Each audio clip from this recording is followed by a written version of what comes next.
ہم میں سے کوئی اس بات کو پسند کرنے کے لیے تیار نہیں ہے کہ ہماری ماں بیٹیاں سڑکوں پر ان قدموں کے ساتھ آئیں کہ کھانا میں گرم کر رہی ہوں، بستر تم گرم کرو. یعنی اتنے شرمناک نعرے. میں انہی لیڈیز کی توقیر اور تقدس کے لیے، دیکھیں اس وقت مسئلہ یہ ہے کہ ہم سب کو کردار ادا کرنا ہے. اگر ہم ان چیزوں کے اوپر آنکھیں بند کر کے رکھیں گے اور یہ سلسلہ چلتا رہے گا تو اس کے نتیجے میں حدود سے چیزیں تجاوز کر جائیں گی. میں آپ سے گزارش کر رہا ہوں، میں وزیر اعلیٰ سندھ سے گزارش کر رہا ہوں کہ نظریہ پاکستان اور بیانیہ پاکستان کے اندر اور آرٹیکل کے اندر ایسی چیزوں کی کوئی گنجائش نہیں ہے. تو اس طرح کی سرگرمیوں کی اجازت شہروں میں انعقاد کی دیتا کون ہے؟ کیوں نہیں کارروائی ہوتی؟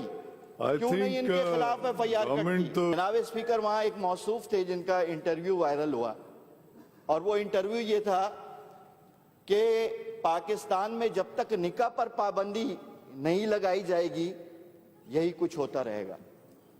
یعنی نکاح پر پابندی لگانے کی بات ہو رہی ہے.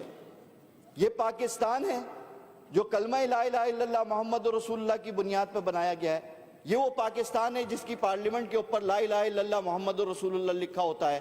یہ وہ پاکستان ہے کہ جس کی اسمبلیاں تلاوت سے شروع ہوتی ہیں اور دعاؤں میں لوگوں کو یاد کیا جاتا ہے. یہ وہ پاکستان ہے کہ جس کا حلف پڑھتے ہوئے تمام اراکین پارلیمنٹ اللہ رب العالمین کو گواہ بناتے ہیں اور آئین پاکستان کی حفاظت کی بات کرتے ہیں. لہٰذا میں آپ سے اور آپ کے ذریعے سے تمام پاکستانیوں سے درخواست اور گزارش کر رہا ہوں کہ پاکستان میں ایسا نہیں چلے گا. عورت کے رشتے ہیں ماں، بہن، بیٹی، اور پھر اس کو ایک شرعی رشتہ بیوی کی حیثیت سے ملا ہے. یہی ہمارا خاندانی نظام ہے.